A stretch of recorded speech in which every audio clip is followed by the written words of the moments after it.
Bismillahirrahmanirrahim. Assalamualaikum warahmatullahi wabarakatuh. Alhamdulillah wassalatu wassalamu ala rasulillah nabiyina Muhammadin sallallahu alaihi wasallam wa ala alihi wa sahbihi wa man tabi'ahum bi ihsanin illa yaumiddin. Para pemirsa dimanapun Anda berada, senang sekali bisa berjumpa kembali di kesempatan pagi hari ini, hari Selasa. Insyaallah kan kita ikut bersama seperti biasa kajian secara langsung bersama Al-Ustadz Abu Islama Imanuddin LC Hafidhahullah Ta'ala. Masih dalam pembahasan Fikih Al-Wajiz fi Fikih Sunnah wal Kitabil Aziz karya Syekh Abdul Azim Rahimahullah Ta'ala. Dan insyaAllah di kesempatan pagi hari ini pekan kemarin kita sudah memasuki bab tentang kewajiban memberi nafkah. Dan untuk pagi hari ini kita akan beralih dengan macam-macam nafkah tema kesempatan di pagi hari ini, dan kita akan sapa terlebih dahulu. Assalamualaikum Ustaz. Waalaikumsalam warahmatullahi wabarakatuh. Kabarnya sehat ya Ustaz ya? Nah, alhamdulillah. Alhamdulillah. Semoga Allah Subhanahu wa taala memudahkan pertemuan kita di pagi hari ini. Dan tak lupa juga kita mengundang Anda di sesi tanya jawab nanti. Bagi Anda yang ingin bertanya via telepon di 0218910635 atau di 0819007912, atau bagi Anda yang ingin bertanya via pesan singkat di 0811900913. Dan untuk menyingkat waktu kami persilakan kepada Antum Ustaz. Falyatafadhal masykuran. Bismillahirrahmanirrahim. Assalamualaikum warahmatullahi wabarakatuh. Innal hamdalillah nahmaduhu wa nasta'inuhu wa nastaghfiruh wa na'udzu billahi min shururi anfusina wa sayyiati a'malina. Man yahdihillahu fala mudilla lahu wa man yudlil fala hadiya lahu. Asyhadu an la ilaha illallah wahdahu la syarika lahu wa asyhadu anna Muhammadan 'abduhu wa rasuluh. Allahumma shalli wa sallim wa barik ala nabiyyina Muhammadin wa ala alihi wa sahbihi ajma'in. يا أيها الذين آمنوا اتقوا الله حق تقاته ولا تموتن إلا وأنتم مسلمون. يا أيها الناس اتقوا ربكم الذي خلقكم من نفس واحدة وخلق منها زوجها وبث منهما رجالا كثيرا ونساء واتقوا الله الذي تساءلون به والأرحام إن الله كان عليكم رقيبا. يا أيها الذين آمنوا اتقوا الله وقولوا قولا سديدا يصلح لكم أعمالكم ويغفر لكم ذنوبكم ومن يطع الله ورسوله فقد فاز فوزا عظيما. أما بعد فإن أصدق الحديث كتاب الله وخير الهدي هدي محمد صلى الله عليه وسلم وشر الأمور محدثاتها وكل محدثة وكل بدعة ضلالة وكل ضلالة في النار. Saudaraku kaum muslimin, para pemirsa Ahsan TV yang semoga sama-sama Allah senantiasa berkahi pada umur kita, pada hidup kita, pada waktu kita, dan juga pada aktivitas kita semuanya.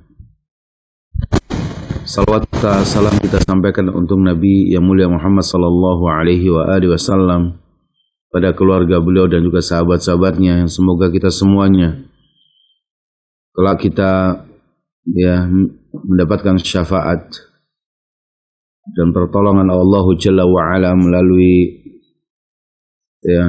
syafaat-syafaat yang disampaikan oleh Nabi kita Muhammad sallallahu alaihi wasallam. Karena suatu hari di mana kita sebagai seorang hamba Allah Jalla wa'ala kelak pada hari kiamat, ketika manusia dibangkitkan oleh Allah Subhanahu wa ta'ala, seluruh manusia akan mendatangi nabi-nabi mereka, tidak terkecuali umat Rasulullah sallallahu alaihi wasallam. Dan pada saat itu para nabi semuanya uzur untuk memberikan syafaat pada umatnya dan memerintahkan umatnya untuk datang kepada Nabi Muhammad sallallahu alaihi wasallam. Dan ini merupakan satu keutamaan yang diberikan oleh Allah kepada Rasulullah sallallahu alaihi wasallam, dan kita tentunya sebagai umat beliau adalah umat yang mendapatkan kemuliaan itu sendiri. Semoga kita bisa menjaganya dalam hidup kita ini, dan dengan kita menjaga kecintaan kita kepada Rasul, ketundukan kita kepada sunnah-sunnah Rasulullah sallallahu alaihi wasallam, ya, ini menjadi bagian daripada ya cara kita akan mendapatkan pertolongan dan syafaat beliau kelak pada hari kiamat. Amin. Saudaraku yang dimuliakan Allah Subhanahu wa taala, di dalam pembahasan pagi hari ini kita masih akan melanjutkan insyaallah di fiqhul usrah kita, yaitu berkaitan dengan masalah nafkah, yaitu kewajiban untuk memberi nafkah. Ya, bahwa nafkah ini wajib hukumnya, terutama pada poin yang pertama yang sudah kita bahas, yaitu nafaqatur rajuli ala imraatihi, yaitu nafkah seorang suami kepada istrinya. Bahkan ya, setiap satu suapan yang diberikan oleh seorang suami kepada seorang istri itu merupakan sedekah yang akan berpahala di sisi Allah Jalla wa Ala, dengan syarat ikhlas karena Allah, ya, dengan syarat ikhlas karena Allah Subhanahu wa taala, bukan beban. Sebagaimana dijelaskan dalam hadis yang diriwayatkan dari Sa'ad radhiyallahu anhu, Rasulullah sallallahu alaihi wasallam mengatakan kepadaku, innaka lan tunfiqa nafaqatan, sekali-kali sesungguhnya engkau tidaklah memberikan satu nafkah, tabtaghi biha wajha Allah, yang dengan nafkah itu engkau mencari wajah Allah Jalla wa Ala, illa ujirta biha, melainkan engkau akan diberikan pahala dengan nafkah tersebut. Ya, hatta luqmata taj'aluha fi imra'atika, sampai satu suapan yang engkau berikan di mulut istrimu. Satu suapan yang diberikan dia di mulut istri kita itu adalah sedekah bagi kita.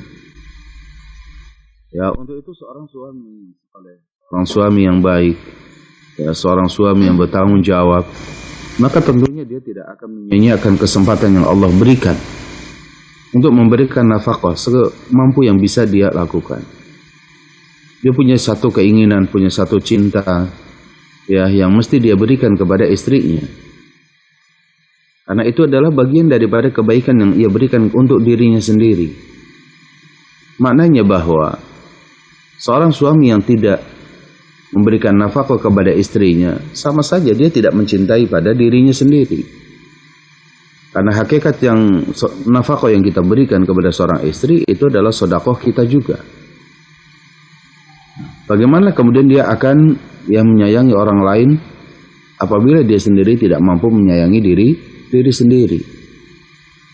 Nah, hal inilah yang penting untuk kita bahas. Bahkan nafkah seorang suami kepada istri itu, yaitu lebih baik daripada nafkah yang kita berikan ya untuk ya bekal perang di jalan Allah, jihad, atau lebih baik daripada membebaskan seorang budak, lebih baik dari memberikan kepada orang miskin. Ya, menafkahi istri, ya, itu adalah infak yang sangat baik. Untuk itu jangan kita ya habiskan kesempatan itu, ya, kesempatan yang Allah berikan, kebaikan itu bagi kita sebagai seorang suami. Kemudian para pemirsa Hasan TV yang dimuliakan Allah Subhanahu wa taala, nafkah yang kedua yang akan kita bahas di pagi hari ini adalah nafaqatur rajuli ala iyalihi, yaitu nafkah seorang suami atau seorang ayah ya kepada keluarganya. Yang maksud dengan al-iyal ya, ini adalah istri dan anak-anaknya, keluarga. Ya, maka seorang ayah atau seorang bapak, ketika Allah berikan kepadanya rizki, Allah amanahi titipan rizki dengan diberikan yang pertama adalah rizki dalam bentuk anak. Sebagaimana yang pernah kita bahas bahwa anak itu adalah rizki dari Allah Jalla wa'ala. Untuk itu, apabila seorang pasangan suami istri dikaruniakan rizki oleh Allah dalam bentuk lahirnya seorang anak, maka wajib bagi orang tua tersebut untuk memberikan nafkah kepada anak-anaknya dengan cara yang ma'ruf. Maksud dengan cara yang ma'ruf ini adalah apa? Ya, dengan cara yang malam yukhalif asy-syariah. Sesuatu yang tidak melanggar syariat. Ya, dia menyiapkan tempat tinggal untuk istrinya dan anak-anaknya. Dia menyiapkan makanan ya untuk untuk keluarganya, dia menyiapkan pakaiannya dan lain-lain. Maka seorang ayah ya, ini berkewajiban untuk menyiapkan itu semua dari harta yang halal, yang tidak menyelisih syariat. Jadi bukan hanya sekedar ia mendapatkan harta tersebut. Karena ketika kita tidak berhati-hati, saudara yang dimulakan Allah Jalla wa'ala, maka kita akan memberikan nafkah kepada istri dan juga anak ya dengan dicampurnya perkara yang haram, perkara yang syubhat masuk dalam memberikan nafkah ini, dan ini akan membahayakan ya keluarga itu sendiri. Untuk itu di sini dikatakan ya, kata Fadilatul Syekh Dr. Abdul Adim Badawi hafizahullah ya, dalam pembahasan poin yang kedua, yaitu nafaqatur rajuli ala iyalihi. Beliau mengatakan, fa idza ruziqa ar-rajulu auladan wajaba alaihi nafaqatuhum bil ma'ruf. Ya, apabila ya seseorang diberikan rizki dalam bentuk anak-anak, maka wajib ya bagi seorang ayah itu memberikan nafkah kepada mereka dengan cara yang ma'ruf. Dengan cara yang ma'ruf. Yang ma'ruf adalah yang lam yukhalif asy-syariah, yang tidak menyelisihi syariat, baik terhadap zat nafkah itu sendiri ataupun cara mendapatkan nafkah tersebut ya.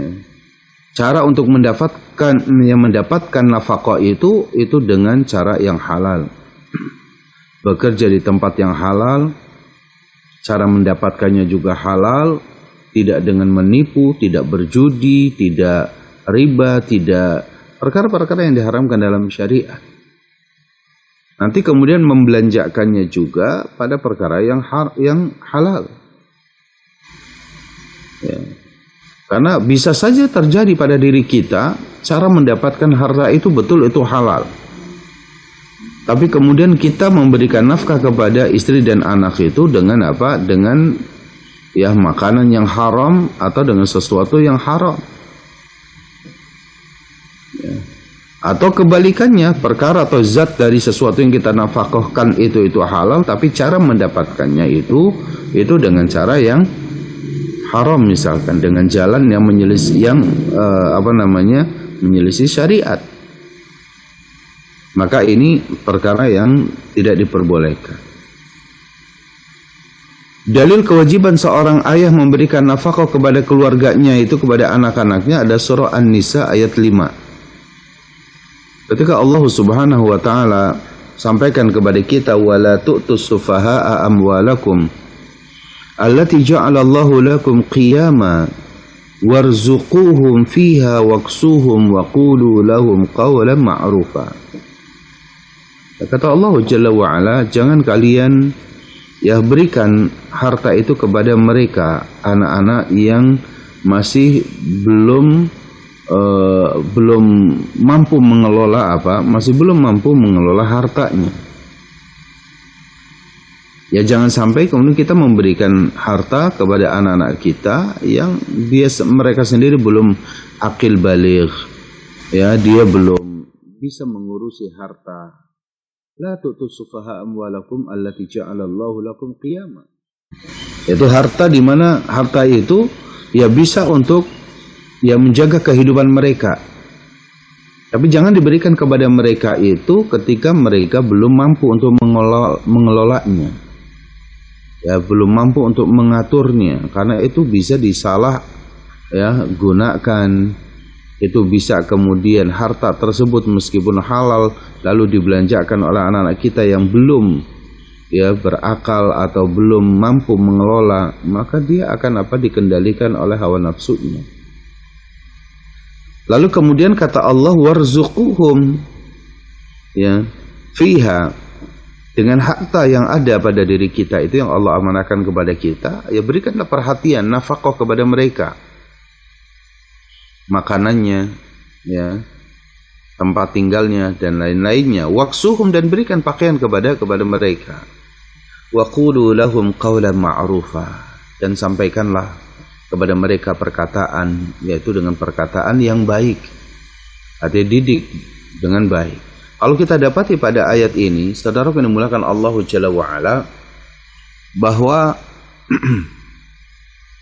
termasuk perkara yang wajib diketahui oleh kita sebagai seorang ayah ya kepada anak-anak kita itu adalah bukan hanya sekadar nafkah dalam bentuk harta, sandang pangan, papan, bukan hanya pakaian, makanan dan juga tempat tinggal atau kendaraan. Tapi di sini juga ada kalimat waqulu lahum qawlan ma'rufa. Ucapkanlah kepada mereka itu dengan perkataan yang baik.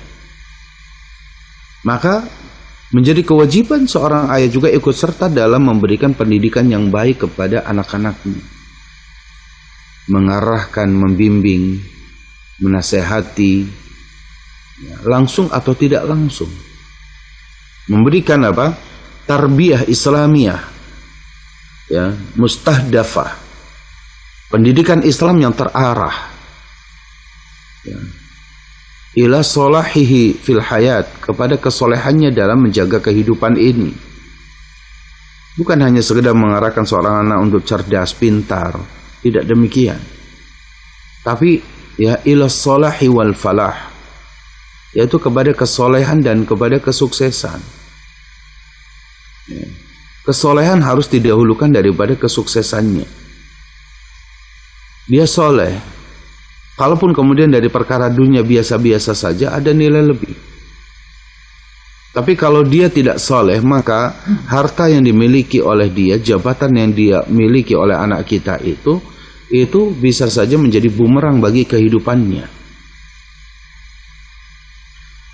Maka yang mesti diperhatikan oleh kita para orang tua itu adalah, ya, jadi bukan hanya sekedar untuk nafaqatul amwal, nafkah dari sisi harta, tapi juga yang harus diperhatikan oleh kita itu adalah dalam bentuk perhatiannya kita kepada tarbiyah Islamiyah mustahdafah, pendidikan Islam yang terarah sejalan dengan Al-Quran dan Sunnah Nabi kita yang mulia sallallahu alaihi wa alihi wasallam. Karena seorang anak itu kalaupun tidak diajari mencari kehidupan dalam bentuk mencari harta, itu sudah fitrah mereka. Mereka kalau lapar ya pasti akan makan, kalau haus ya pasti akan minum. Kalau kehujanan dan kepanasan yang pasti akan berteduh, itu sudah fitrah manusia seperti itu. Ya. Tapi kalau tidak diajarkan bagaimana hidup yang mulia, hidup penuh dengan kesolehan, maka sampai tua pun dia tidak akan faham apa kemuliaan hidup bagi seorang muslim itu seperti apa. Itu kita katakan mesti ada tarbiyah Islamiyah mustahdafah. Ya, fi dha'il Qur'ani wa sunnah. Pendidikan Islam yang terarah, tersistematis, ya, dalam bingkai Al-Quran dan Sunnah Rasulullah Sallallahu Alaihi Wasallam. Itulah kemudian bagian daripada kewajiban, ya, seorang ayah kepada anak-anak mereka. Nabi kita mulia Sallallahu Alaihi Wasallam sangat menganjurkan kepada seorang ayah untuk memberikan nafkah kepada keluarganya. Ya. Rasul Shallallahu Alaihi Wasallam mengatakan ketika menjelaskan tentang keutamaan sedekah, keutamaan nafkah, maka wabda biman ta'ul. Mulailah dari orang yang engkau kuasakan atas mereka. Mereka yang dalam kekuasaan kita, dalam pemeliharaan kita. Sampai seorang istri mengatakan taqulul mar'atu imma an tut'imani wa imma an tutalliqani. Ya, apakah engkau akan memberikan makanan kepadaku, kata istri dari suaminya. Apakah engkau akan memberikan nafkah kepadaku, memperhatikan sandang, pangan, papan, dan juga perhatian dalam pendidikannya, atau kalau tidak, antutalliqani, ya engkau ceraikan aku. Ini pilihan. Anda menjadi suami, kalau menjadi suami yang baik itu pilihannya, engkau akan memberikan bertanggung jawab terhadap nafkah kepada istrimu, anak-anakmu, atau engkau akan menelantarkan mereka. Jika akan menelantarkan mereka, maka ceraikan istri. Ya. Daripada Anda hidup dengan menzalimi terus. Ya, kata seorang istri, imma an tut'imani wa imma an tutalliqani. Begitu seorang budak, dia mengatakan at'imni wasta'milni. Seorang budak dia akan mengatakan berikan makanan kepada aku dan jadikanlah aku bekerja. Ya, artinya bahwa jangan sampai seorang budak disuruh bekerja akan tapi tidak diberikan makan.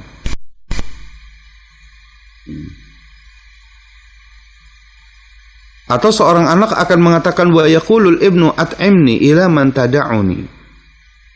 Ya, berikanlah makanan kepadaku, nafkahilah aku, yaitu kepada orang yang akan mengurusiku. Ya. Atau jadi kalau Anda tidak mau menafkahi aku, tidak mau memberikan makan kepadaku, ya sudah, serahkan ya urusanku kepada orang yang akan ya menggantikan. Artinya bahwa ini bagian daripada kewajiban yang tidak boleh tidak harus dilakukan oleh seorang ayah. Bagaimanapun keadaan seorang anak tersebut, maka wajib bagi kita sebagai seorang ayah itu adalah memberikan nafkah. Jangan sampai ya kita tidak memberikan nafkah sampai seorang istri tadi mengatakan engkau berikan makan kepadaku atau engkau ceraikan aku. Ya, seorang budak mengatakan engkau berikan makan kepadaku, lalu engkau berikan pekerjakan aku. Artinya kalau tidak memberikan makan, ya jangan nyuruh saya bekerja. Begitu seorang anak, engkau berikan makan kepadaku atau engkau berikan kepada orang yang akan mengurusi aku. Ya berarti apa? Ya serahkan saja urusanku kepada orang yang barangkali bisa merawatku. Nah, saudaraku yang dimuliakan Allah Jalla wa'ala.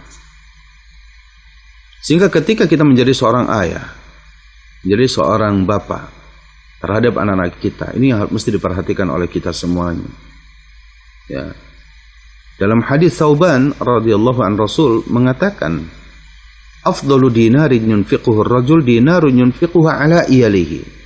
Satu dinar yang diinfakkan oleh seseorang, ya, itu akan lebih utama. Ya, seutama-utamanya satu dinar yang engkau infakkan sebagai seorang ayah, sebagai seorang suami, ya, terhadap istrinya, atau seorang ayah kepada istri, kepada keluarganya, anak-anaknya, adalah dinarun yunfiqu ala iyalihi, yaitu satu dinar yang engkau infakkan kepada keluarganya.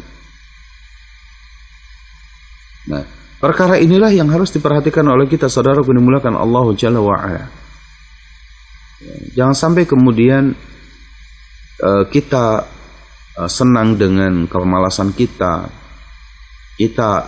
ya senang dengan kelemahan kita, lalu kemudian menjadi seorang laki-laki yang tidak bertanggung jawab, seorang laki-laki yang menelantarkan istri dan juga anak-anaknya, ya, dengan tidak memberikan nafkah. Dan Nabi kita yang mulia sallallahu alaihi wasallam mengingatkan kepada kita, ya, pada seorang laki-laki yang bakhil kepada istrinya, kepada keluarganya, kepada anak-anaknya, Fayaqulu, maka Rasul sallallahu alaihi wasallam mengatakan, kafa bil mar'i itsman, cukuplah seseorang itu akan berdosa ketika apa, an yudhayya man yaqut, yaitu menyanyiakan orang yang mestinya dia berikan makanan kepadanya. Artinya apa? Ketika seorang suami tidak memberikan makanan, tidak memberikan nafkah kepadanya, maka berdosa.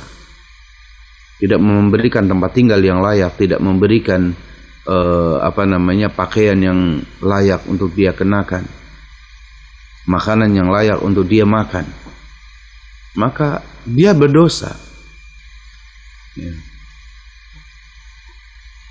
Maka apabila seseorang memberikan nafkah kepada keluarganya dan dia maksudkan dalam rangka mencari pahala, maka apa? Allah pasti akan berikan pahala. Fa in adda rajulu nafaqata imra'atihi wa 'iyalihi mu'tajiran falahu ajruha. Ya, kalau ada seorang laki-laki, ayah maupun seorang suami, yang dia memberikan nafkah kepada istrinya atau anak-anaknya dalam rangka dia mencari pahala di sisi Allah Jalla wa 'ala, falahu ajruha. Maka bagi dia adalah apa? Pahala. Ya, tidak rugi kita memberikan apapun kepada istri, itu enggak rugi. Ya. Maka seorang suami yang bakhil ini adalah musibah bagi keluarganya. Ya, musibah bagi keluarganya.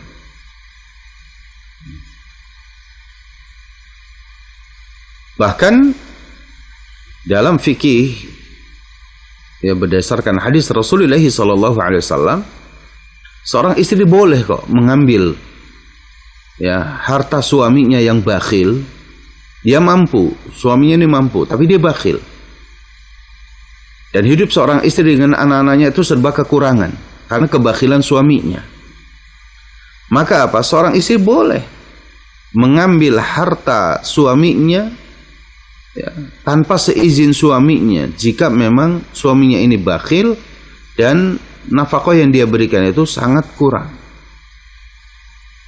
Jadi, dikatakan wa in bakhila biha, jika laki-laki itu bakhil dengan hartanya, wa mana'aha, dan dia mencegah dirinya untuk tidak memberikan nafkah, ya, falil mar'ati, maka bagi seorang istri an ta'khudha min malihi, untuk mengambil dari harta suaminya, ma yakfiha, harta yang mencukupi dalam memberikan nafkah pada dirinya, wa waladaha, dan juga kepada anaknya, bil ma'ruf, dengan cara yang baik, duna idnihi, tanpa izinnya. Itu boleh.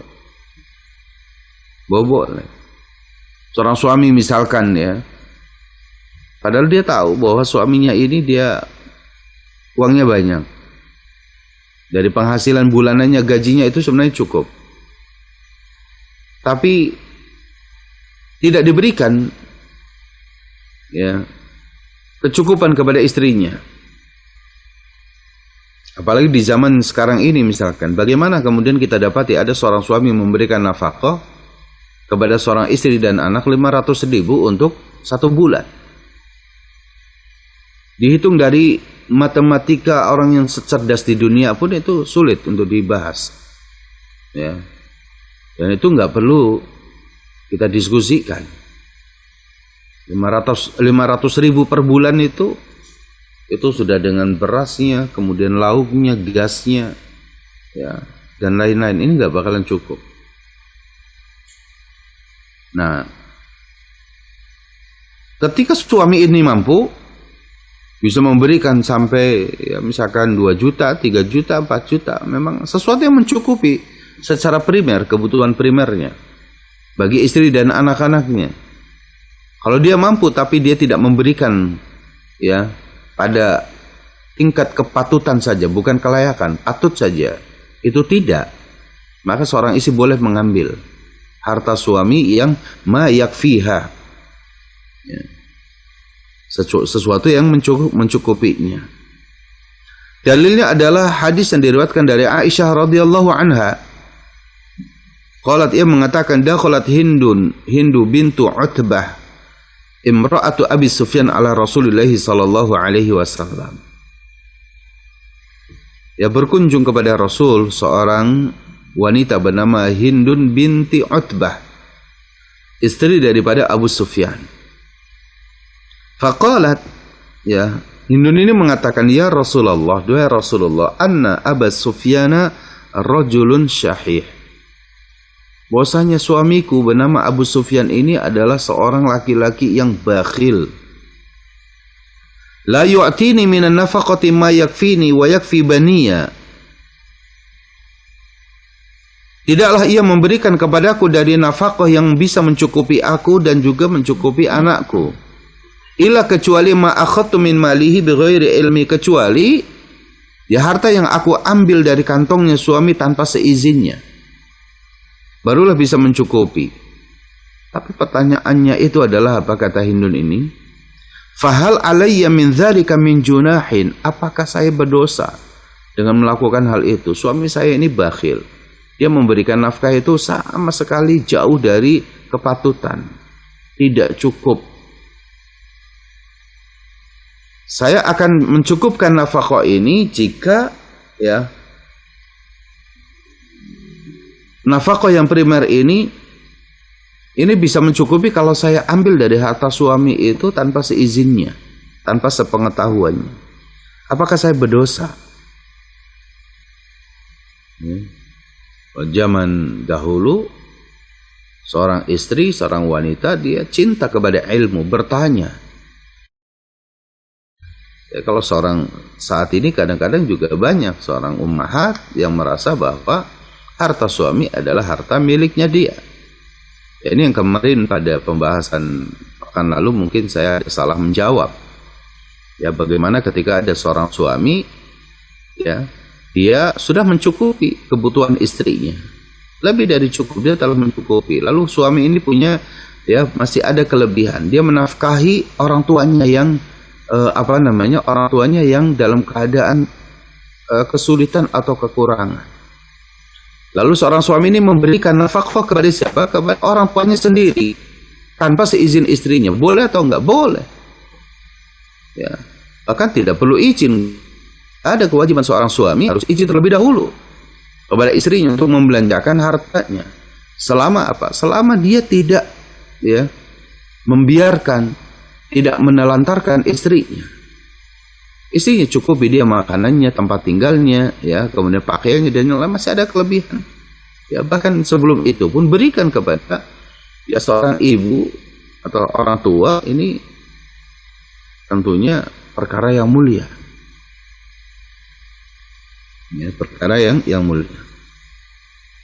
Nah, terhadap apa yang tadi disampaikan oleh Hindun binti Utbah ini, yang memperkarakan tentang bakhilnya suaminya itu Abu Sufyan ini, maka kata Rasulullah SAW, khudhi min malihi bil ma'rufi ma yakfiki wa yakfi baniki. Ambillah oleh Hindun dari harta Abu Sufyan dengan cara yang ma'ruf. Ya, jangan memaksa atau jangan bil ma'ruf ini tidak berlebihan juga. Yang ma yakfiki, harta yang mencukupi kebutuhanmu dan juga kebutuhan anak-anakmu. Jadi itu yang harus difahami oleh kita. Diambil secukupnya kita saja. Untuk nafkah tentunya yang primer, ya, bukan untuk sekunder. Bukan seorang istri ngambil harta dari suaminya tapi untuk arisan, untuk belanja ini belanja itu di luar apa yang dibutuhkan. Tidak demikian. Inilah nafkah yang kedua, yaitu nafkah seorang ayah kepada keluarganya, ya, kepada anak-anaknya. Jadi ini wajib hukumnya. Bahkan kalau suaminya atau ayahnya ini bakhil, maka istri itu boleh mengambil dari harta suaminya ini. Baik. Yang ketiga itu adalah nafaqatul walidaini, yaitu memberikan nafkah kepada kedua orang tua. Memberikan nafkah kepada kedua orang tua. Ini macam yang ketiga dari nafkah tersebut. Nafkah yang pertama seorang suami kepada istrinya. Nafkah kedua yaitu seorang suami atau ayah kepada anak-anaknya. Dan yang ketiga ini adalah nafaqatul walidaini, memberikan nafkah kepada kedua orang tua. Di sini dikatakan wa minan nafaqatil wajibati, di antara nafkah yang wajib yang harus ditunaikan oleh seseorang itu adalah apa? Nafaqatul abail fuqara, memberikan nafkah kepada orang tua kita yang fakir. Ya fa idza kana al ibnu musiran wal abu mu'siran, apabila seorang anak dalam keadaan yang mudah rezekinya sedangkan seorang ayah itu sulit rezekinya, maka wajib 'alal ibni ayyunfiqa 'ala abihi, wajib hukumnya atas seorang anak memberikan nafkah kepada ayahnya. Jadi kalau dengan pertanyaan yang kemarin itu, ya berarti ini wajib hukumnya, bukan hanya boleh saja, tapi wajib atas seorang anak memberikan nafkah kepada ayahnya apabila ayahnya itu fakir sedangkan anaknya itu kaya. Bahkan apa di sini dikatakan wajaza lil abi an ya'khudha min mali ibnihi bighairi idznihi ma yakfihi. Bahkan seorang ayah boleh mengambil harta milik anaknya itu tanpa seizinnya. Ya, dengan harta yang mencukupi kebutuhannya dia, kebutuhan primernya dia, boleh. Boleh. Diriwayatkan dari Umarah ibni Umair an ammatihi, dari bibinya, annaha sa'alat Aisyah, ya bahwasanya dia bertanya kepada Aisyah radhiyallahu anha dengan mengatakan fi hijri yatimun, pada kepengasuhanku ini ada anak yatim, artinya aku sedang memelihara dan mengasuh anak-anak yatim. Afa akulu min malihi, apakah aku boleh makan dari harta anak yatim ini? Ya. Faqalat, ya maka Aisyah mengatakan dan menyampaikan, qala Rasulullah sallallahu alaihi wasallam, Rasulullah sallallahu alaihi wasallam bersabda, inna min atyabi ma akala rajulu min kasbihi wa waladuhu min kasbihi. Sesungguhnya ya dari harta yang paling baik yang seseorang makan itu adalah apa? Harta yang dimakan oleh seseorang dari hasil usahanya, hasil jerih payahnya. Dan juga seorang anak, hartanya yang paling baik itu adalah yang dia makan dari apa? Min kasbihi, juga dari usahanya. Bukan dari cara apa?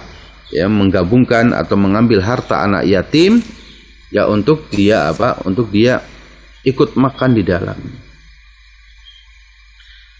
Diriwayatkan dari Amr ibni Shu'aib dari ayahnya, dari kakeknya, ia berkata, ja'a rajulun ila nabi, datang seorang laki-laki kepada Nabi. Faqala inna abi ijtaha mali, sesungguhnya ayahku ini telah mengambil hartaku.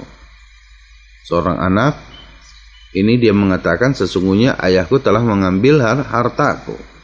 Faqala, apa kata Rasul sallallahu alaihi wasallam, anta wa maluka li abika, kamu dan harta kamu itu milik orang tua kamu, milik ayah kamu. Ya, milik ayah kamu. Artinya ikhwatal iman azani Allah, bahwa kewajiban kita menafkahi seorang ayah, seorang ibu. Ya. Mumpung mereka masih hidup, kita berikan nafkah kepada ayah dan ibu kita. Jangan sampai kemudian kita menyesal di kemudian hari ketika harta kita itu tidak mampu berbuat apa-apa di hadapan orang tuanya. Ya, hanya kebakhilan dan kebakhilan yang ada pada diri kita, dan itu akan menyengsarakan kita. Berikanlah nafkah kepada orang tua. Perhatikan nasib orang tua kita. Harus hidup pada kelayakannya sebagaimana Allah berikan kelayakan hidup kepada diri kita. Baik. Ini adalah nafkah yang ketiga.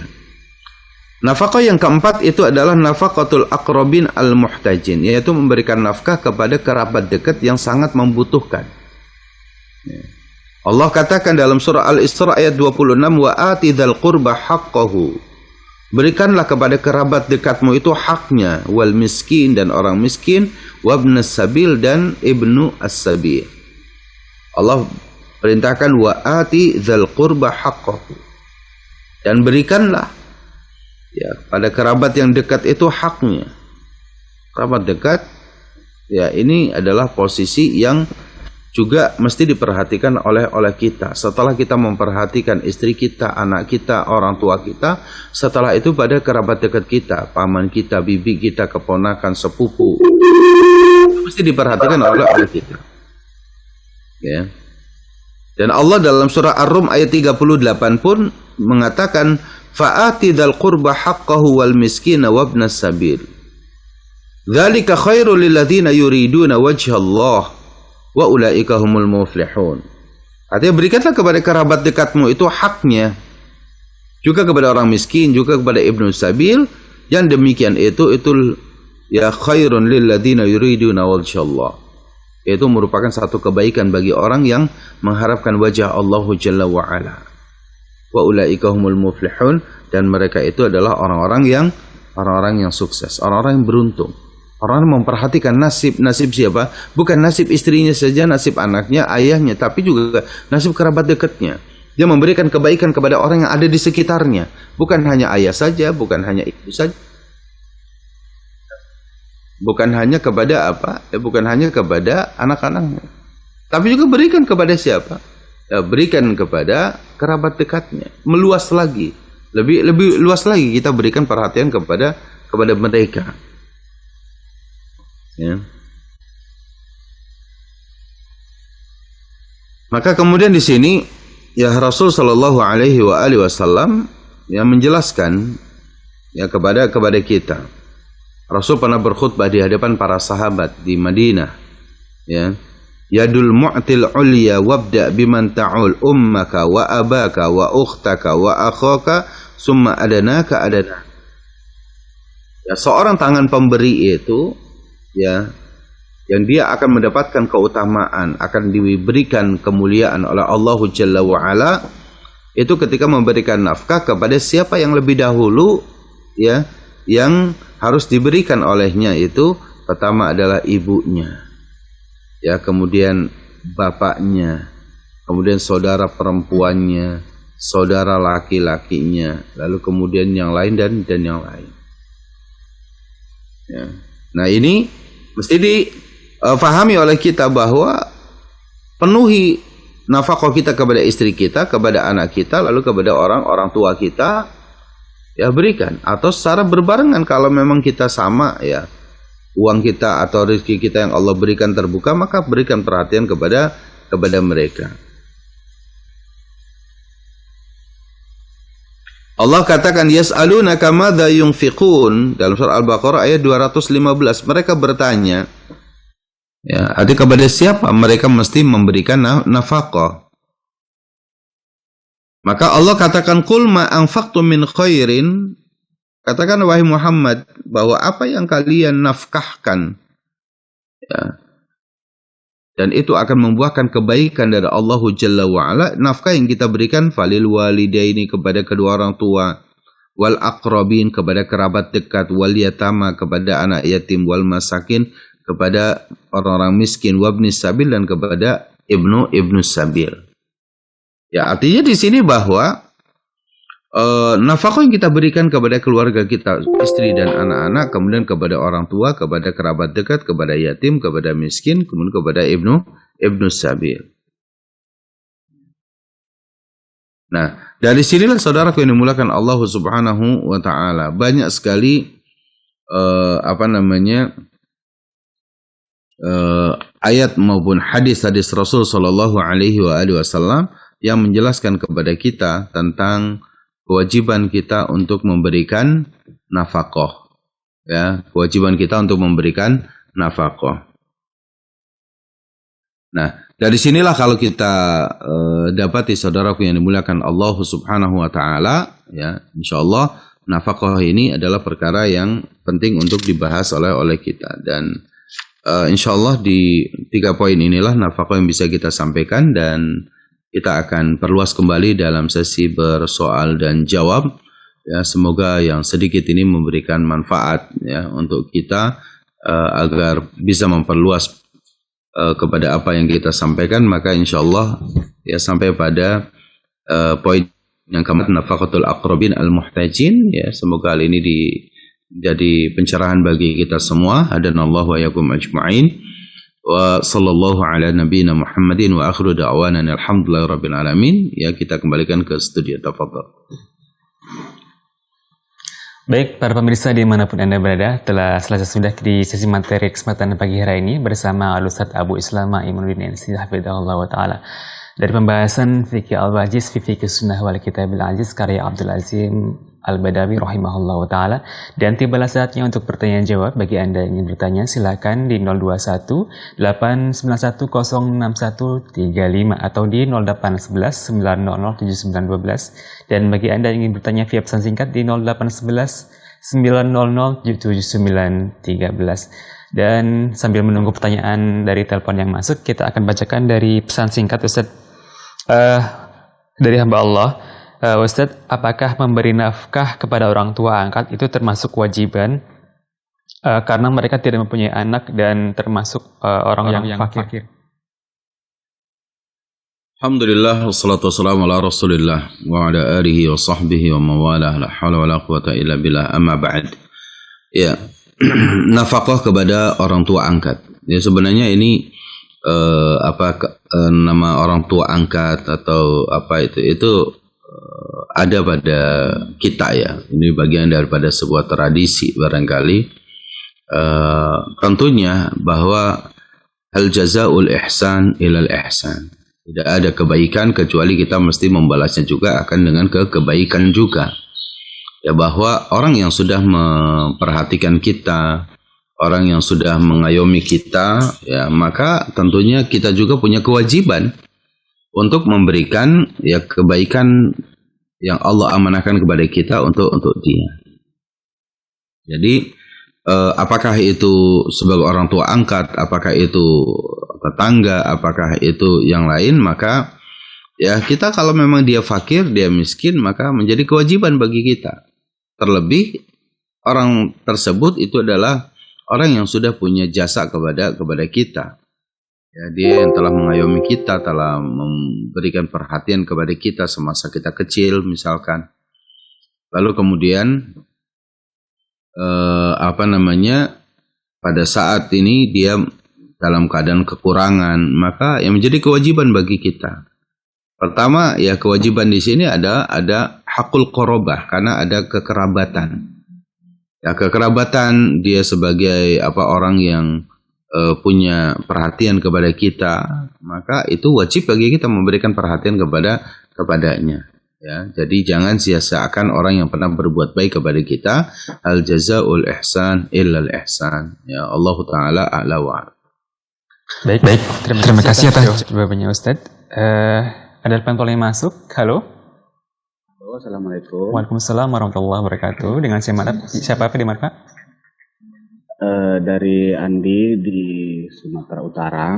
Ya, Pak Andi di Sumatera Utara, silakan Pak. Assalamualaikum Pak Ustadz. Waalaikumsalam. Saya mau bertanya ini mengenai orang tua kami kan dulu pernah mengangkat anak. Jadi sekarang statusnya kan anak angkat gitu. Dia kan perempuan gitu kan. Sekarang dia udah masa menikah gitu kan. Tapi kami agak bingung juga karena orang tua kami ini menganggap dia bukan anak angkat lagi, dianggapnya anak kandung gitu kan. Sementara kami dengan berdasarkan pengajian-pengajian yang udah pernah kami ikuti, katanya untuk menikahkan anak angkat ini tidak bisa orang tua kami ini menjadi wali gitu. Artinya disarankan melalui wali hakim lah gitu. Cuman masalahnya kira-kira cara kami untuk menyampaikan kepada orang tua ini bagaimana tips atau triknya supaya orang tua kami mau menerima bahwa untuk menjadi wali itu tidak bisa beliau yang menjadi wali gitu. Cuman itulah yang kami agak bingung juga untuk menyampaikannya, takut nanti marah atau gimana. Sementara ini kan perjalanan si anak ini kan kasihan juga kalau misalkan status perkawinannya nanti tidak sah di mata agama begitu, Ustaz. Bagaimana tips atau triknya supaya menyampaikan kepada orang tua bahwa sebenarnya ya wali hakim lah yang seharusnya jadi wali gitu, Ustaz. Makasih banyak, Ustaz. Jazakumullah khair. Ya, silakan. Nah, Pak Andi di Sumatera Utara, ya semoga Bapak dan juga keluarga sehat walafiat dan juga diberkahi Allah Jalla wa'ala, amin. Berkenaan dengan hukum mengangkat anak ya, hukum mengangkat anak ini juga bisa bisa menjadi mahram apabila ya anak yang diangkat sejak kecil, sejak bayi ini bisa disusukkan ya oleh ibu ya, oleh ibu. Jadi nanti mahramnya itu jadi mahram lin nasab ya, untuk mahram lin nasab misalkan.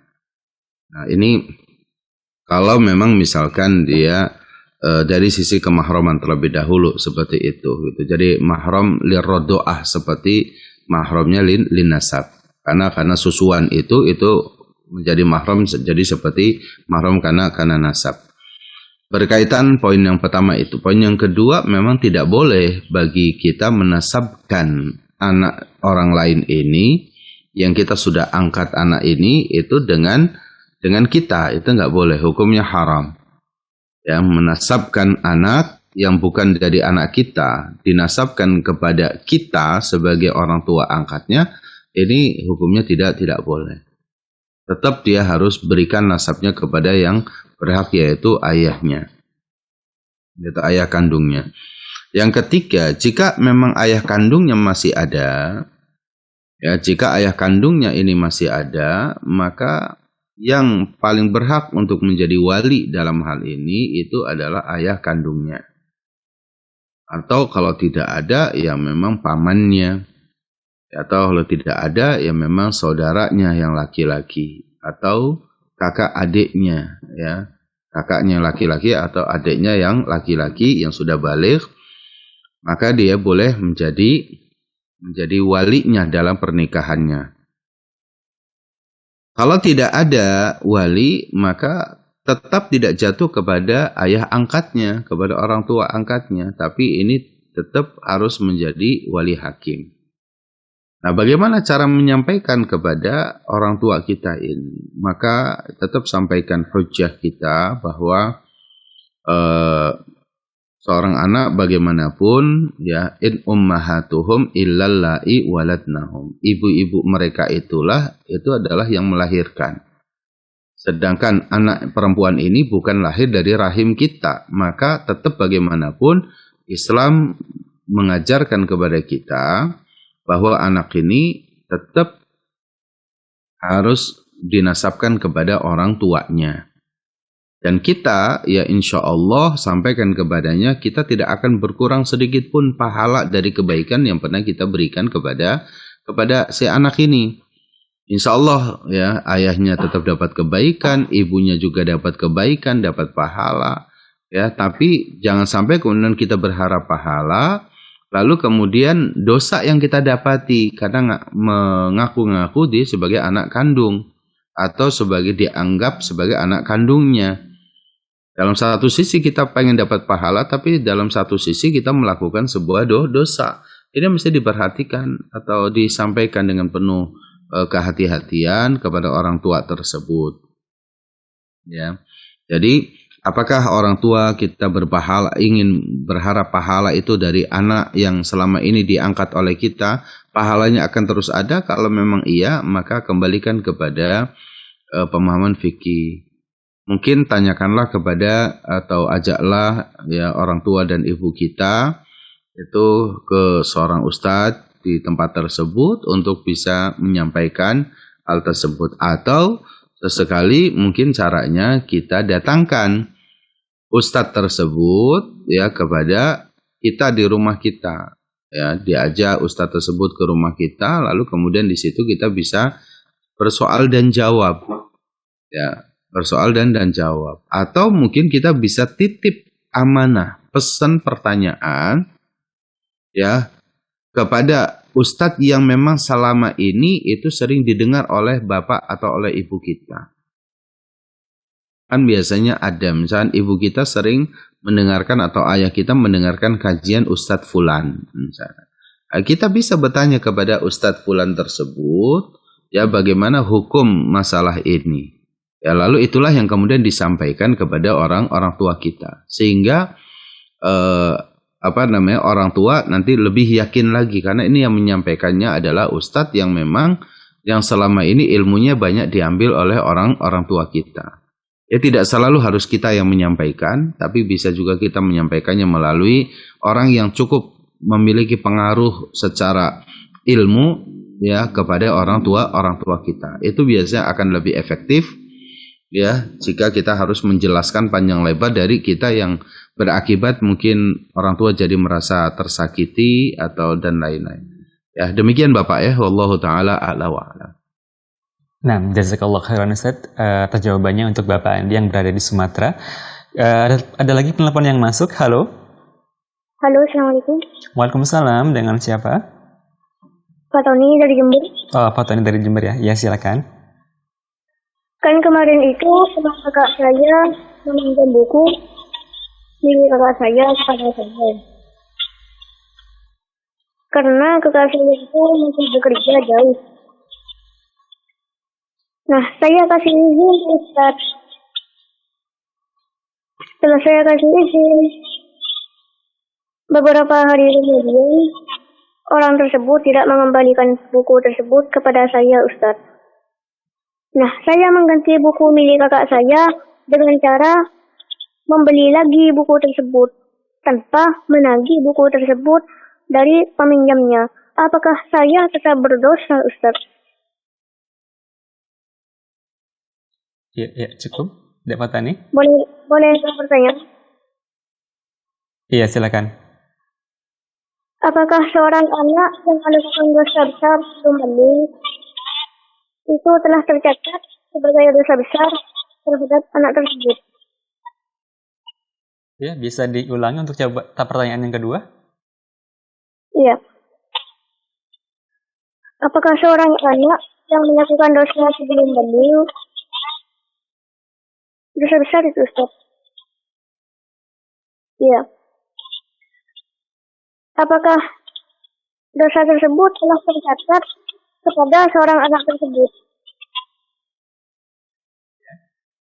Iya. Barakallahu fiik. Ya. Sudah? Ya, silakan Ustaz. Jadi untuk yang pertanyaan pertama itu teman kakaknya itu meminjam buku milik kakaknya, meminjam buku kepada dia. Kemudian karena kakaknya itu jauh bekerja, kemudian apakah dia berdosa jika saya menggantinya dengan cara membeli lagi gitu, Ustaz, tanpa menagih buku tersebut? Baik. Yang pertama tentunya bahwa ya kita berharap ya bahwa buku yang milik kakak ini dipinjam oleh temannya adiknya ini itu dikembalikan, itu tentunya karena kadang-kadang buku itu ya yang sudah pernah dibaca misalkan oleh sang kakak ini sudah ditandain, sudah kadang ada tambahan ketika membaca itu kan kadang-kadang itu ada tambahan, ada yang artinya sudah misalkan contoh misalnya dia membahas poin bab 1, lalu kemudian di bab 1 itu ada yang nggak paham, lalu kemudian kakak ini bisa ngelihat kitab yang lain, lalu kemudian di situ diberikan catatan. Nah biasanya catatan-catatan itulah yang cukup berkesan bagi pemilik buku.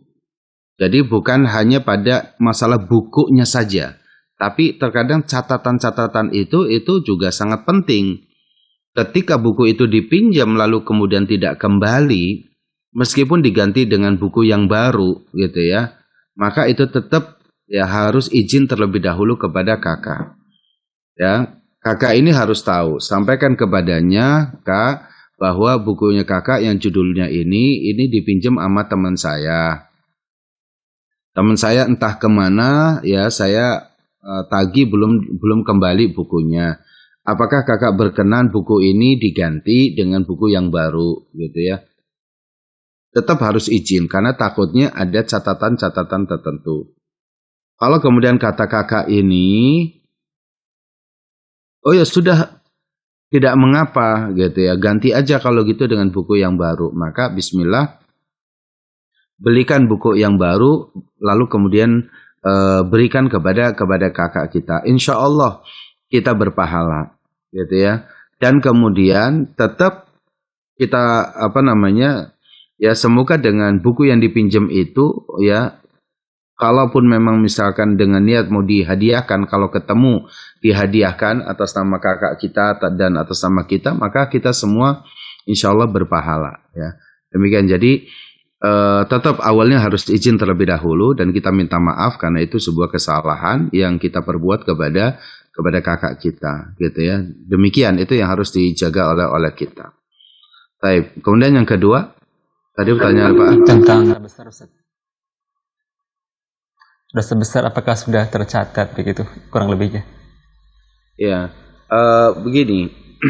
Jadi merupakan sebuah rahmat dan kasih sayang Allah Jalla wa'ala kepada kita ya.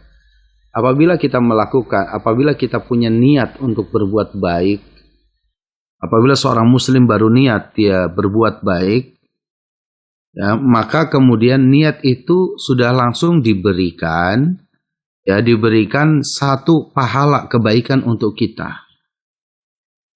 Lalu apabila kebaikan itu dilakukan oleh kita sesuai dengan apa yang kita niatkan, maka Allah akan membalas kebaikan itu, mencatatnya 10 kali lipatnya. Satu kebaikan yang kita lakukan itu Allah berikan kepada kita 10 kali lipatnya sampai berlipat ganda yang hanya Allah yang Maha tahu berapa kali lipatnya. Nah, tapi kalau ada seseorang yang berniat melakukan dosa kecil, apalagi dosa besar atau dosa besar. Kalau dia baru berniat, maka salah satu bentuk kasih sayang dan rahmat Allah itu tidak mencatat terlebih dahulu dosa yang dilakukan oleh kita. Ya, jadi kalau baru niat melakukan dosa itu belum dicatat sebagai perbuatan dosa. Sampai kemudian dosa itu dilakukan oleh kita. Ketika dosa kecil maupun dosa besar itu dilakukan oleh kita, maka itu pun beberapa jam itu dibiarkan, ditunggu.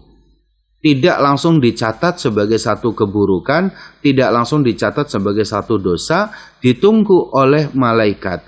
Ya, untuk tidak dicatat di dalam buku catatan kita. La'allahu yastaghfir, karena bisa saja dia beristighfar. Ya. Bisa saja orang itu kemudian setelah melakukan dosa besar itu atau dosa kecil itu dia bertaubat kepada Allah atau dia meminta ampunan kepada Allah.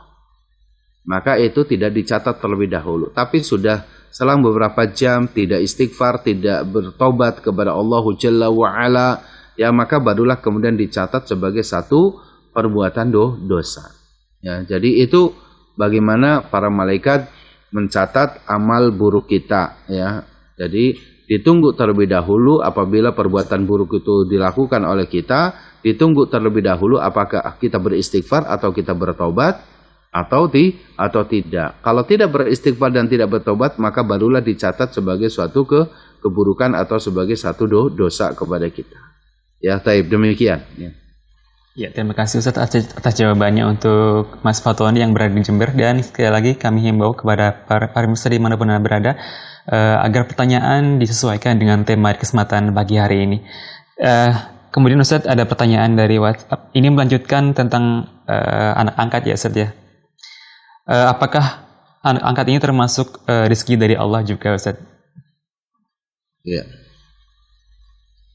Ya, apapun dalam bentuk kebaikan yang Allah berikan kepada kita, baik langsung atau tidak langsung, itu adalah rezeki.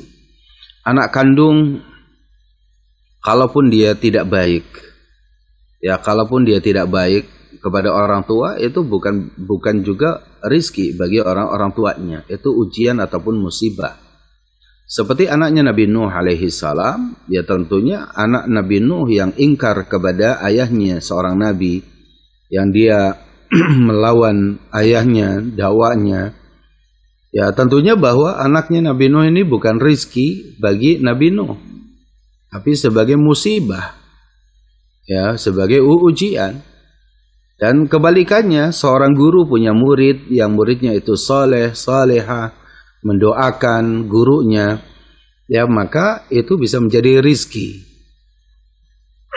Begitu juga misalkan orang tua yang kemudian dia mendapati anak angkat yang soleh, anak angkat yang salehah, ya maka itu bisa menjadi rizki bagi orang tua tersebut, karena dia akan mendoakan kebaikan untuk kita.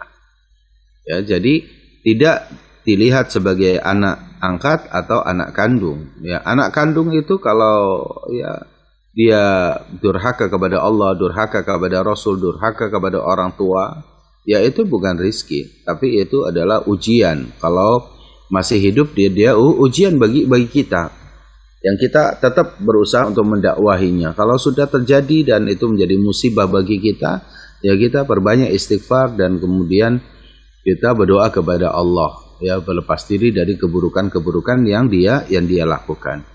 Ya, jadi anak angkat bisa menjadi rizki bagi kita manakala anak angkat itu adalah anak yang baik, anak yang soleh, anak yang taat kepada Allah, taat kepada Rasul, taat kepada orang tua. Tapi kalau toleh, anak angkat itu toleh, ya dia jahat, dia buruk, suka menentang kita sebagai orang tua, suka mencuri harta orang tua, merampas harta orang tua, ya ini bukan anak angkat, ya yang bukan rizki bagi orang tuanya. Ya maka ya, namanya anak angkat, ya bisa aja kita kembalikan. Kalau dia tidak soleh, kembalikan kepada orang tuanya. Ya, tidak diberikan sesuatu yang akan mencelakakan diri dia. Misalkan dia anak itu jahat, anak ini, tapi kemudian tetap diberikan harta oleh kita, ya itu akan menjadi anak yang durhaka. Ya maka itu bukan rezeki bagi kita, ya demikian. Ya, terima kasih Ustaz atas jawabannya. Kembali ke pesan singkat Ustaz dari Ibu Nurul Laili dari channel YouTube. Bismillah, Ustaz Afwan izin bertanya, bagaimanakah hukum orang tua yang ingin mengambil semua penghasilan anaknya, Ustaz? Syukran. Ya.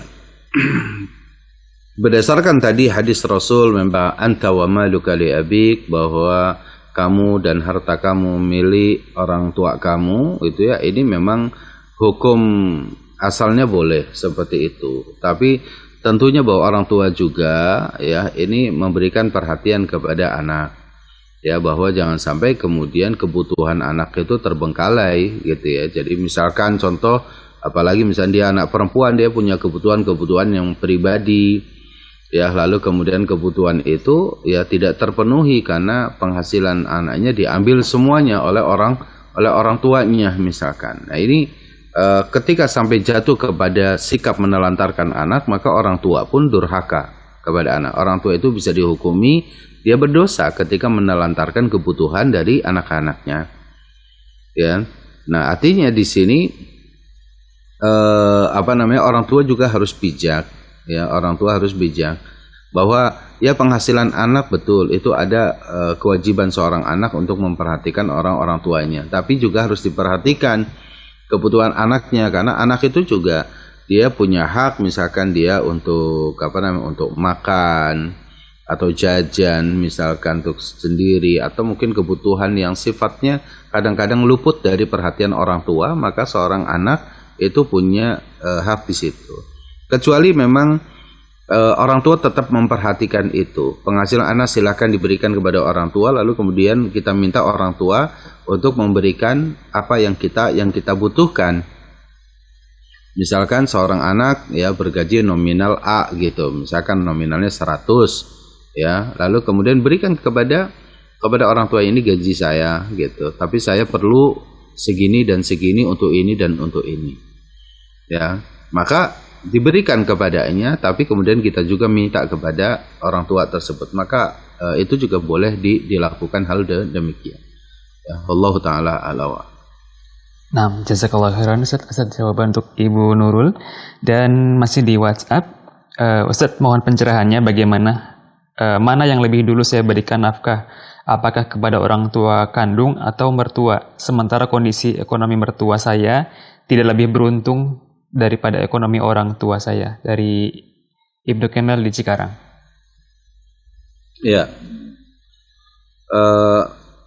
sebenarnya adalah mana yang lebih membutuhkan, ya, yang memang lebih membutuhkan itu harus diperhatikan oleh kita. Jadi kalau misal orang tua kandung ternyata ya tidak perlu amat misalkan dengan apa yang akan kita berikan, bahkan bisa saja apa yang akan kita berikan itu dianggap sesuatu yang sesuatu yang kecil, sesuatu yang misalkan tidak memberikan efek gitu ya, kebaikan misalkan, tapi sementara sedikit yang kita berikan kepada mertua itu sangat berpengaruh kepada kebaikan hidup mertua kita, maka tentunya bahwa hal ini kita berikan kepada mertua. Jadi mana yang lebih sangat membutuhkan, maka dalam hal ini kita sebagai seorang anak bisa memberikan pencerahan kepada orang tua bahwa saya ingin memberikan kepada bapak dan ibu, dan juga tapi saya juga pengen memberikan kepada bapak dan ibu mertua, ya, karena bapak ibu mertua seperti ini, senang bapak kan seperti ini, mohon ikhlasnya, mohon ridhonya, bagaimana menurut bapak dan ibu. Kita sampaikan begitu kepada orang tua, ya. Kalau ternyata orang tua, ya tetaplah saya yang diberikan, saya kan orang tua kandung, baik, ya udah diberikan kepada orang tua, ya, diberikan pada orang tua. Lalu kemudian kita mesti coba juga cari jalan lain untuk mencari penghasilan lain untuk kita bisa memberikan perhatian kepada mertua kita, ya. Tidak mesti selalu harus dari gaji kita, karena orang tua tahu misalnya gaji kita, istri kita tahu, anak kita tahu misalkan, yaitu berikan perhatian kepada orang tua kandung kita apabila memang dia sangat membutuhkan atau dia membutuhkannya. Seperti tadi misalkan, saya ingin memberikan sesuatu kepada orang tua. Orang tua juga tahu bahwa ada harapan orang tua dari harta yang kita miliki, misalkan dari penghasilan yang kita dapati. Orang tua kandung kita ada harapan situ, maka tentunya jangan pupuskan harapan dia untuk menerima kebaikan dari kita. Tapi mengenai keterbatasan ini kita bisa meminta ya kepada Allah terlebih dahulu, lalu kemudian kita usaha cari jalan yang lain, penghasilan yang lain yang tidak mengganggu penghasilan ini, lalu kemudian itu tetap berikan perhatian kepada mertua, sampaikan kepada istri agar bapak dan ibu mertua ini bersabar, kita lagi cari solusi dari mana kita mendapatkannya. Kira-kira demikian. Atau kita mengizinkan kepada istri kita untuk coba menyisihkan dari uang belanja tersebut. Ketika orang tua kita tahu bahwa uang belanja, misalkan contoh misalkan orang tua kita orang tua tahu bahwa belanja rumah tangga anaknya dan beserta istri dan anaknya ini misalnya 3 juta. Gajinya dia itu misalnya 3,5 juta. 3,5 juta. 500.000 diberikan kepada orang tua kandung. Ya, 3 juta itu adalah hak untuk anak dan istrinya di situ. Nah, kita sebagai seorang anak laki-laki bisa meminta izin, bisa meminta kepada istri kita, bolehkah misalkan kamu coba siasati gitu ya, dari uang belanja itu, misalkan kumpulkan sedikit demi sedikit atau ambil 300.000 dari situ untuk orang tua kamu gitu, lalu kamu kelola yang 2,7-nya dikelola. Ya, hal itu mungkin juga akan membuat istri kita itu bersyukur punya suami yang soleh, punya suami yang baik. Istri kita tahu gaji suami itu 3,5 juta, 500 dikasih kepada orang tuanya, 3 juta diberikan kepada istri untuk rumah tangganya, tapi diberikan kesempatan kepada istri untuk mengelola keuangan itu, lalu kemudian memberikannya kepada siapa? Kepada bapak dan ibunya dia, yang itu mertua kita. Gitu. Itu kan kebaikan.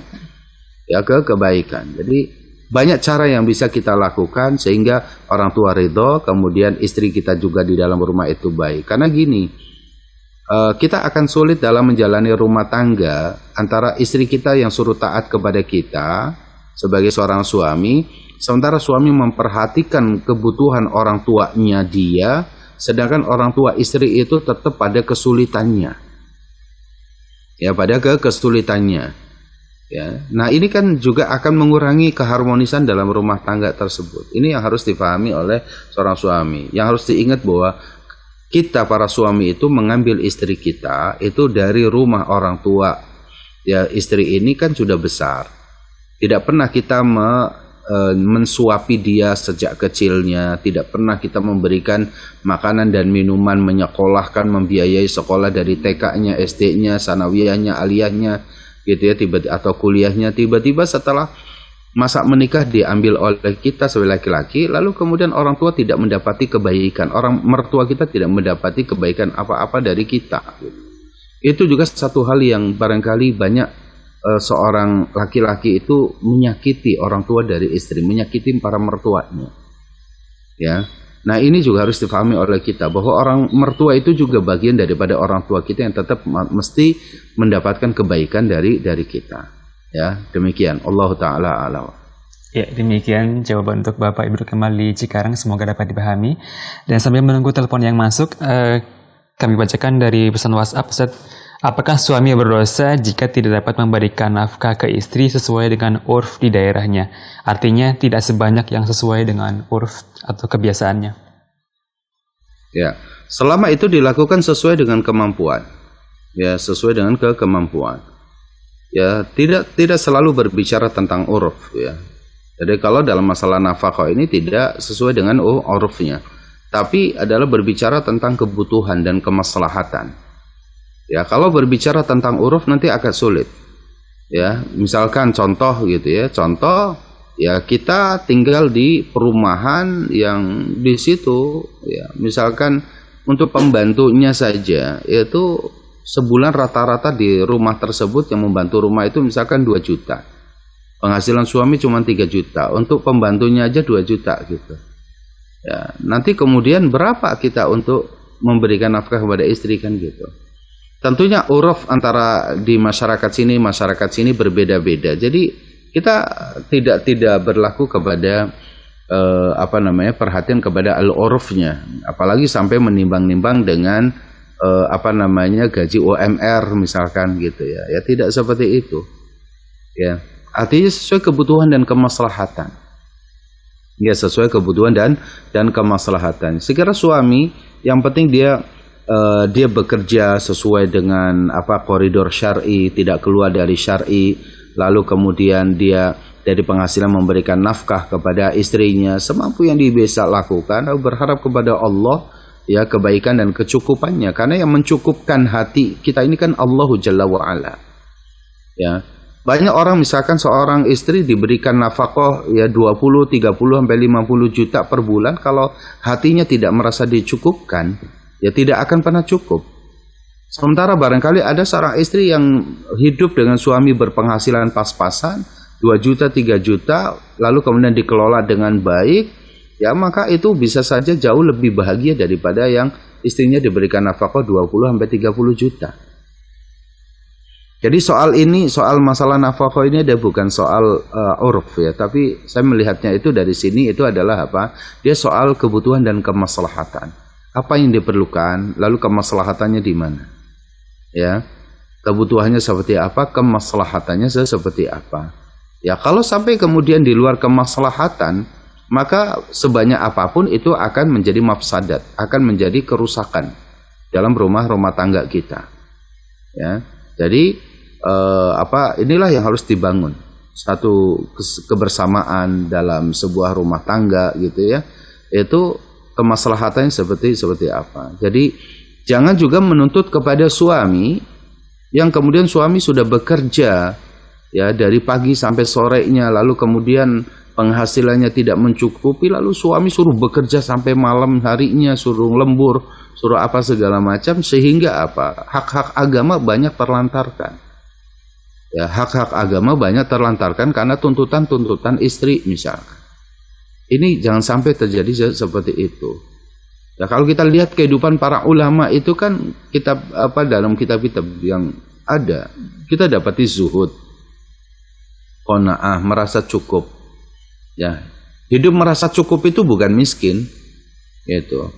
Tapi berikan hati yang merasa cukup, gitu, sedikit atau banyaknya.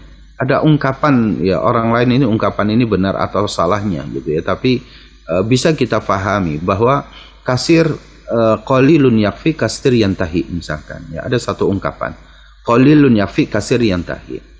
Artinya qalilun, harta yang sedikit itu yakfi, itu bisa mencukupi, karena kalau banyak pun tetap akan habis. Bukankah dalam soal masalah makanan juga Rasul pernah mengajak dan pernah mengajarkan kepada kita bahwa ta'amul wahid yakfil isnain wa ta'amul isnain yakfil arba'ah. Makanan untuk satu orang bisa cukup untuk dua orang, makanan dua orang bisa cukup untuk empat orang. Artinya apa? Yang memberikan kecukupan itu adalah Allah Jalla wa'ala, bukan dari besar dan ini penghasilan kita, ya. Yang membuat hati kita merasa cukup, qanaah, zuhud adalah Allah Jalla wa'ala. Maka ya kita minta kepada Allah, ya qanni'ni, ya Allah cukupkanlah aku, ya cukupkanlah aku. Jadi insya Allah selama suami itu bertanggung jawab, memberikan nafkah semampu yang dia bisa lakukan, maka insya Allah dia tidak berdosa. Ya, wallahu taala a'la wa alam. Tapi kalau kemudian seorang suami itu masih banyak ya waktu yang dia nganggurnya, ya mestinya dia bisa mendapatkan lebih, tapi kemudian karena kemalasan, karena kelemahan dirinya, ya misalkan contoh ya, seorang suami dia sudah cukup sehari dia dapat 20.000 lah, sudah dia udah cukup, merasa cukup 20.000 dia berikan kepada istrinya, padahal kebutuhan primernya itu 70.000, berarti masih ada kurang 50.000. Lalu suami itu dia bekerja hanya dapat 20.000, masih banyak waktu yang bisa dia terbuang. Bahkan kita melihat suami ini masih sempat handphonean terus, sibuk dengan gadgetnya gitu, tapi penghasilan cuma 20.000 misalkan. Padahal kalau dia tambahkan waktu sejam 2 jam lagi dari waktu yang kosongnya tadi itu bisa menambahkan penghasilannya. Kan ada ya, misalkan contoh, ini contoh kecil saja. Tinggal di pinggiran pasar misalkan, sebetulnya pasar mana saja, pasar tradisional, itu kan ada jasa-jasa. Ya, kalau kita kuli panggul dapat sejam 2 jam itu kita menjadi kuli panggul saja. Sejam 2 jam itu misalkan kita bisa dapat ya 20.000. Tapi kalau sampai zuhur kita insya Allah bisa dapat sampai 50.000 misalkan. Kenapa kita nggak bekerja sampai zuhur? Ya kan, sampai zuhur. Sehingga kita bisa lebih mendekati kepada bukan suatu yang berlebih, tapi itu segera cukup. Ya, tapi kalau yang penting dia datang ke pasar baru sekali 2 kali kuli panggul, kuli angkut, lalu kemudian selesai merasa cukup untuk nafkahi istri gitu. Padahal itu jauh dari kecukupan. Mungkin 20.000 untuk sekali makan itu sudah habis. Dia dan kemudian istrinya dan anaknya 20.000 itu mungkin dia cukup. Nah, bagaimana dengan 2 kali makannya? Nah, dari sinilah kemudian apa? Kita melihat dan secara keumuman kita tahu mana yang malas, mana yang lemah, mana yang ini kan kita paham. Ya. Tapi jika kemudian suami sudah kita nilai dia bekerja dengan baik, penghasilannya ya tidak mencukupi atau apa, ya itu yang harus kita latih untuk bersifat zuhud dan qanaah dalam hidup ini. Ya, demikian. Jazakallahu atas jawabannya, Ustaz. Masih di pesan WhatsApp. Afwan Ustaz, saya mau tanya, saya seorang akhwat dan sudah berumah tangga, dan yang mencari nafkah hanyalah suami saya. Saya punya orang tua dan hanya bisa membantu kasih makan, dan orang tua saya suka minta saya untuk berobat, tapi saya tidak memenuhinya. Apakah saya termasuk orang yang durhaka kepada orang tua, Ustaz? Jazakallahu. Ya, baik. Pertama, memang mencari nafkah itu adalah suami. Yang mencari nafkah itu adalah suami, bukan akhwat atau bukan istri. Ya, istri dia lebih banyak dia berada di rumah, memperhatikan, menjaga rumah tangganya, menjaga kehormatan dirinya, memelihara anaknya, mendidik anaknya. Ini adalah tugas dari seorang istri tadi, gitu ya. Adapun kemudian ya dia punya orang tua, lalu diperhatikan dia makan dan minumnya gitu ya. Maka ya itu sesuai kemampuan kita membantu orang tua seperti itu ya. Tapi berkaitan dengan kemudian misalkan kita tidak mampu memberikan pengobatan atau cari solusi. Ya, kita carikan solusi. Mungkin memberikan solusi itu juga itu adalah bagian daripada memberikan support kepada orang tua. Contoh misalkan apa? Ya, kita bisa dengan kalau kita punya saudara-saudara atau abang-abang atau adik yang banyak, mungkin kita bisa urun rempuk makanan dari kita, ya makan dan minumnya dari kita, tapi sementara berobat bisa dari saudara kita yang lain. Nah, kalau kita punya anak cuman sendiri, misalnya hanya kita saja, ya tidak punya saudara lagi yang lain, mungkin kan kita bisa ada punya ponakan, punya sepupu atau punya apa gitu ya. Kita bisa nggak minta bantuan kepada dia untuk memperhatikan pengobatannya. Jika tidak punya, betul-betul memang hanya kita saja. Padahal kita sudah memberikan perhatian makan dan minumnya, hanya kita saja. Maka kita bisa diskusi sama suami. Apa yang kira-kira bisa kita berikan kepada mertua kita atau kepada orang tua istri kita ini. Ya misalkan pengobatan dengan yang semampunya. Ya kalau kita tidak bisa berobat ke dokter ya karena dia misalkan dianggap bahwa berobat ke dokter itu mahal atau segala macamnya, maka kita bisa melakukan dengan obat-obatan tradisional yang memang itu barangkali bisa dianggap misalkan murah ya, dari dari tradisional ya, minuman obatan tradisional misalkan seperti itu. Itu tidak selalu harus dengan dalam bentuk uang, kita ayo Bu ini berobat nih uangnya gitu. Tidak selalu harus seperti itu. Ya, atau kita bisa bagi orang yang seperti orang tua kita misalkan yang memang punya kebutuhan pengobatan yang secara terus-menerus, maka saya kira tidak mengapa ya, atau ya hukumnya tidak mengapa kalau memang pemerintah memberikan jaminan kesehatan kepada rakyatnya ya. Kita bisa mengambil jaminan kesehatan dari pemerintah tanpa ada membayar sesuatu apapun, misalnya tanpa premi, tanpa gitu ya, kan ada juga jaringan pengaman sosial ini gitu ya, itu dari pemerintah. Itu kan pemerintah punya kewajiban memperhatikan kita sebagai warga negaranya, yang memberikan pengobatan melalui sebut saja misalkan BPJS atau gitu ya, yang memang itu kita tidak ada premi apapun ya, kita murni meminta bantuan kepada pemerintah untuk pengobatan orang tua kita, tapi kita yang mengusahakan ya, kita yang mengurusi administrasinya dan yang lain-lainnya, kan itu juga bagian daripada bantuan ya, bantuan dari orang tua. Karena yang saat ini diperdebatkan ada BPJS yang menggunakan asuransi, kita mesti bayar premi dan lain-lain gitu. Tapi tanpa itu ya, Kartu Indonesia Sehat yang pemerintah menetapkan hal itu kepada kita, kan itu juga ya ambil sebagaimana pemerintah memberikan beasiswa sekolah kepada masyarakat Indonesia secara umum, kan ada jaminan pendidikan, ada jaminan kesehatan, ada yang lain-lain. Nah ini juga harus diperhatikan oleh kita, bagian daripada perkara yang mubah, perkara yang boleh kita ambil, boleh juga kita tidak.